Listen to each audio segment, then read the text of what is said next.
பெற்றோர்கள் நம்மை நம்பிதான் அனுப்பி வைக்கும் குழந்தைகளை ஆசிரியர்களான நாம் தான் பார்த்து கொள்ள வேண்டும் என பள்ளி கல்வித்துறை அமைச்சர் அன்பில் மகேஷ் பொய்யாமொழி அறிவுறுத்தினார்.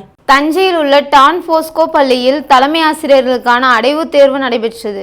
இதில் பள்ளி கல்வித்துறை அமைச்சர் அன்பில் மகேஷ் கலந்து கொண்டு உரையாற்றினார். பின்னர் செய்தியாளர்களுக்கு பேட்டியளித்த அன்பில் மகேஷ் மாணவர்கள் சார்பிலும் ஆசிரியர்கள் சார்பிலும் கவுன்சிலிங் சப்போர்ட் கொடுக்க அறிவுறுத்தப்பட்டுள்ளது. மாணவர்கள் குடும்பம் சார்ந்து சுற்றும் சார்ந்து சில நேரங்களில் தவறான முடிவு எடுக்கப்படுகிறது.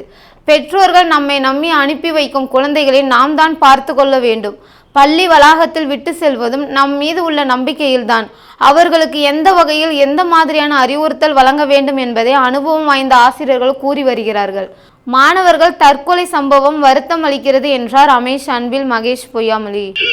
அதே நேரத்தில் ஸ்லாஷ் ரிப்போர்ட் அப்படின்னு வரும்போது ஸ்பெசிஃபிக்காக ஒவ்வொரு பள்ளிக்கூடமாக சேர்ந்து ஏறத்தாழ 35,000க்கும் மேற்பட்டிருக்கின்ற மாணவ செல்வங்களை தஞ்சை மாவட்டத்தில் மட்டும் நாம் முழுமையாக அசஸ் பண்ணியிருக்கோம். நாங்கள் கிட்டத்தட்ட 35 questions 3rd ஸ்டாண்டர்டுக்கு 5th ஸ்டாண்டர்டுக்கு 45 questions and 8th ஸ்டாண்டர்டுக்கு 50 questions அந்த பசங்க எல்லா விதத்துலையும் அசஸ் பண்ணியிருக்கோம்.